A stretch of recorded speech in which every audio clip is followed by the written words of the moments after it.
अस्सलाम वालेकुम नमस्कार। तो केमिति अछंती आपण माने भलो थिबा भलो रुहंतु। आपण जानथिबे आज धामनगर नुआ पुकरी पाखर बाइक एक्सीडेंट रो आउ से बाइक रो तीन जण भाई थिले। तीन जण रु दी जण भाई से स्पॉट डेट हो गला। आउ जड़े भाई अछंती से भी पूरा गुरुतर अवस्था अछंती से हॉस्पिटल अछंती। आउ भगवान तांको आयुष दो शीघ्र भल हो पड़े आसत घर को। आउ आपण जानथिबे दीर्घ वर्षे हो गलानी आम धामनगर छकरू धामनगर मार्केट पर्यंत रोड काम एपर्यंत कंप्लीट हो पाइलानी। एबे भी काम चलती गोटे साइड भी काम होना पूरा स्लो चलती अधे भी काम होना। रोड कंडीशन बहुत खराब अच्छी। आउ गोटे कथा आप जानते ट्रैक्टर ओनर सब ट्रैक्टर किणी छुआ को दे दौन चलवाई ड्राइविंग करने दे दौन ड्राइविंग लाइसेंस अच्छी ना वोटर आईडी अच्छी किसी ना ट्रैक्टर दे दौरान।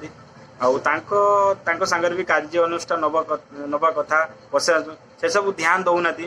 आप जानते दुर्घटना बहुत हो छोट छोट छोट छुआ को दे दौन ट्रैक्टर दे दौन चलवाई बहुत माने दुर्घटना तादी रोचे लोक मरुंट। आप जानते दीर्घ वर्षे हो गलान आम धामनगर छकरू धामनगर मार्केट पर्यंत 9 किलोमीटर रास्ता वर्षे हो गलान से कंप्लीट हो पाइलानी। एमएलए मंत्री सबू से रास्तार जाऊँ कई गोटे ध्यान दौना से रास्तार।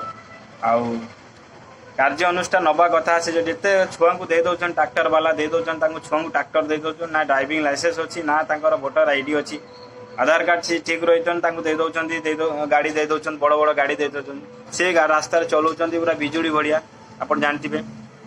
आउ से तो लोक निरीह लोक बहुत मरुंट। आज दी जन मरिले फिर काली केते जन मरवे से भी ग्यारंटी ना। रास्ता जो कंडीशन जहाँ अच्छी आउ सरकार को से सब ध्यान दवा कथा एतिक रोची। जय हिंद जय भारत।